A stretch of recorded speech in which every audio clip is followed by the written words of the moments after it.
Okay. สวัสดีค่ะ Okay. Welcome to Thai Smell Experiences. Yeah, my name's Nana Napawadi. My name's Scott. This is episode 2. Two. Hey. So, Yeehaw! okay. So, in today's episode, it's probably an interesting. Well, I think it's an interesting topic anyway, for us mainly. But anyway, it's about if you're deciding to move to Thailand. And probably it would probably be any Asian country or anywhere really,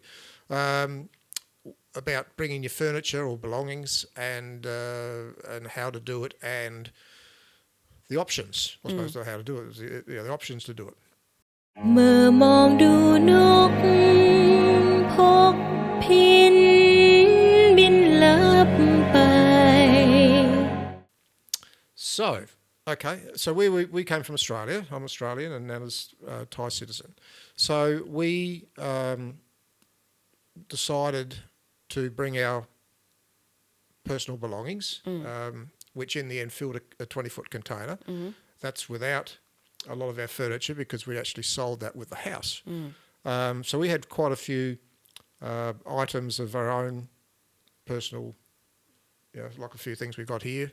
Actually, this is the second take we've done of this thing because my lights weren't working and they stopped working halfway through the first take. But anyway, that's another story. But yeah, we had a lot of things, a lot of my cameras and bits and pieces. Your toys. Toys, yeah. That, if I'd sold them in Australia, I would have got nothing for them. We did sell quite a lot of stuff and got nothing for it in garage sales and things like that. So, yeah, our decision was to bring our gear. Now, the reasons we did that was because, one, we had so much stuff, and two, because we wanted to keep some of it, of course. And so I have a pair of speakers that I built when I was in my 20s. I'm now in the right side of 60. So they're my pride and joy. To sell them, I would have got nothing for them, and I would never have replaced them again. So, what's that worth? To me, it was worth a lot of money. So we decided that we were going to bring our gear. So then I made some inquiries, and there was a couple of options from Australia. And it'd be the same anywhere else. You could do a door-to-door type of setup. So you go with a removalist company, and they will pick, pack, and wrap. Do everything for you. They do the whole lot. And they do the packing list, and they do the insurance. They do everything. However, very expensive. The second option, which is the one that we took, is that you pack your own container. And there's actually two options there too. You can rent them. Cairns, we're from far north Queensland, so up the top of Australia, and they didn't have a rental container facility there. I believe Brisbane, some of the capital cities do in Australia. So we had to purchase our own, which changed things again. That becomes what they call an SOC, which is shipper's own container. And you've got to be careful with that again, is because we bought a 20-footer. You can buy what they call a high cube, which is the thing's about an extra 6 inches high. Something like that, yes. We nearly bought that. Yeah, we nearly bought it because I was concerned about getting everything in, and I was right. But we bought a 20-foot standard one on the direction of the shipping company, which we'll talk about again in a minute. So luckily, and the reasons were because it restricted the amount of shipping companies they could use with a high cube compared to a standard container. So we bought the standard container. It cost about $7,500, and we got they call it a one-way, I think it is. So it's like brand new, wasn't it? Yeah, they are really good condition, brand new. Hardly a scratch on it, and still there's only one mark on it. When we landed in here, yes. Yeah. So, but anyway, so it was brand new. So we went down that direction. Now, so the reasons for us: one, we wanted to bring our gear. We decided that was important to us. Two, because Nana was a returning Thai citizen, so this is our situation, of course, not everybody's situation. And being a returning Thai citizen, you're allowed Oh, like a one items each. One of everything. Okay. So listen to what she's saying here.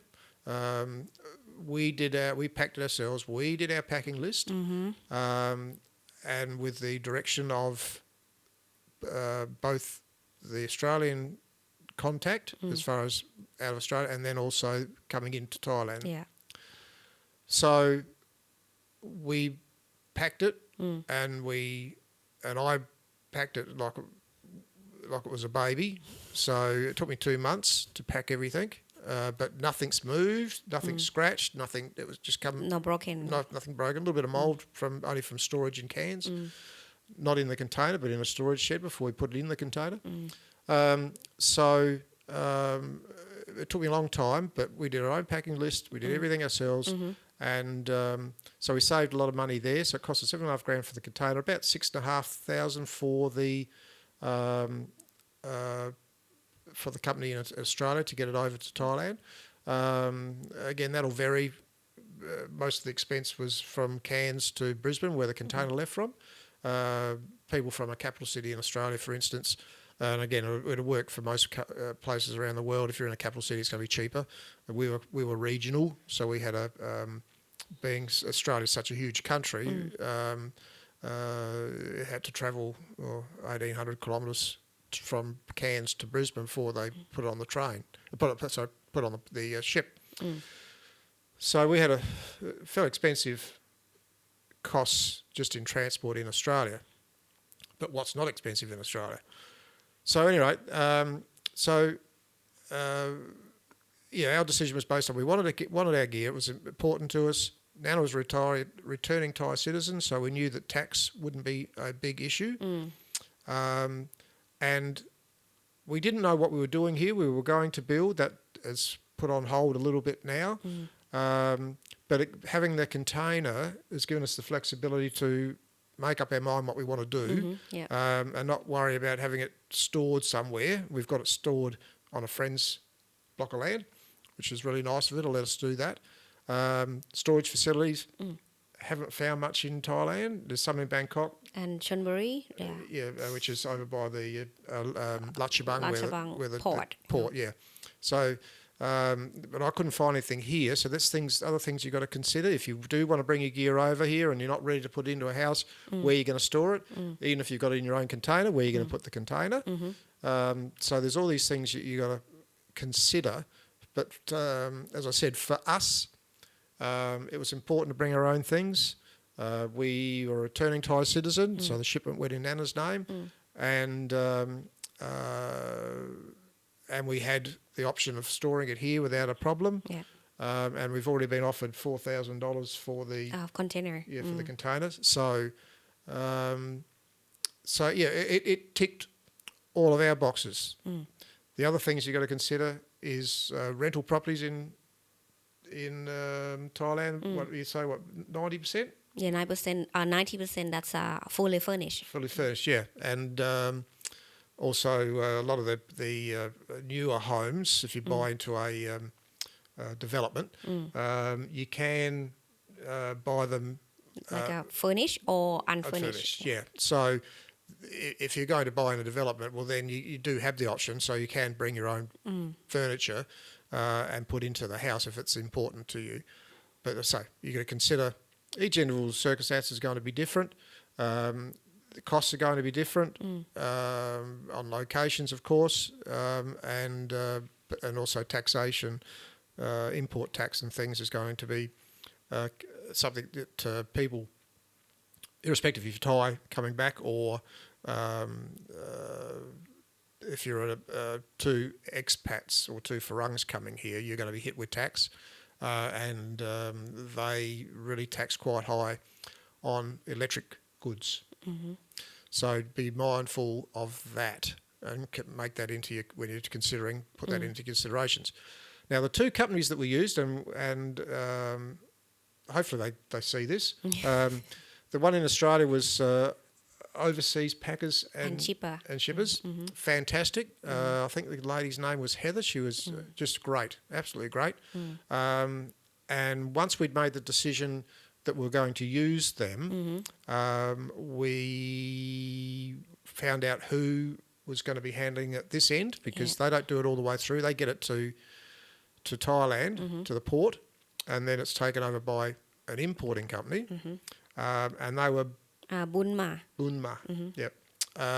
And they were terrific too. Yeah, that's fantastic. Yeah. Yeah. And helpful. Yeah. And then tell the tips how you, we call put, what we call like the paperwork. The packing list. Yeah. Let's tell the trick that easier. Like you have a Thai language translate. Yeah. Yeah. So we Nana translated the whole thing for them. So yeah. That easier for customs. Yes. Yeah. Well, in the end, it cost us about 14,000 baht. Yeah. So actually, it was less than that. Yeah. Well. Yeah. They told Nana to make sure that when you go in and out of Thailand, because there's some restrictions or requirements as far as returning citizen, you can't be back in the country for more than I think 3 months. 3 months, yeah. Before you bring your things over, and I think you had to be away for out of the country at least 1 year. At least 1 year, I think it is. Yeah. So you got to make sure that you don't go through the electronic gates because there's nothing in your passports. Yep. They want to see the stamps. So Nana and I went to Malaysia for a visa run for me. And when she came back in, she went in through the auto gate. Yeah, just straight away, you know. Stamp. I forgot all about that. Yeah. I'm hungry. Yeah. So, yeah. So she didn't get a stamp, so we had to pay 2,000 baht to get the documents from immigration, so customs could see when she came back. I don't know what difference that made, but anyway, that's what they wanted. TIT. This is Thailand. So so for us overall, the whole thing was seamless. I think it took about 3 weeks from Cairns to Bangkok. Yeah. We had a little bit of fun. That's the other thing you have to do too is that Burma do have office. Well, they have an office in Bangkok, but they can supply the crane to get it off. Yeah. We got a local person to do it, and that was a bit of an interesting episode because the driver of the crane was from North Thailand. Oh yes, he from like a northeast from Thailand. That's he pick up our container from Bangkok to Hua Hin, and then the crane guy he from the south of Thailand. So and then they communicate. It's a bit miscommunicate. I don't know how. I already explained both of them, but yeah. Yeah, so because I wanted to have the doors facing the road, and so Nana told them 3 times that the doors are going to face the road. So when they started to pull the container off, and I'm going to Nana, well, the doors are around the wrong way. We want the doors the other way. So yeah, we have to turn container. So they had to put it back on the truck again, and then he had to move his crane to get in the right position to be able to turn the container around. So it was a bit of a funny thing because I'm going, I told you to tell him. I already told him 3 times. But this is Thailand. So anyway. Sorry, my English, my Thai language is so bad. Yeah, they misunderstood what I'm talking about. Yeah. So we got there and they did a pretty good job in the end. Yeah, really good. Yeah, and the guy that brought the container out from Bangkok, he was about 2 hours early, wasn't he? Yeah, he's supposed to landed around 10 a.m. He come around 7:30. Yeah, something like that. Yeah, I don't know what time he left Bangkok, but he was worried about the traffic. So they were terrific, and the crane guy was there spot on time, and they were really nice people. So for us, it worked well. We're happy with our decision, but as I say, there's a lot of things that other people, if they're making that decision, things that you got to take into consideration. So hopefully we helped you. Like and subscribe. Please, and this is episode 2. Episode 3 is going to be an interesting one, which we'll do in a few days' time, which is about health insurance. and maybe a little bit of other insurance, but mainly the health insurance. Eye opener for here for people that are considering to come here, and for the people that are already here that haven't got insurance, and if they haven't got insurance, they're a fool. So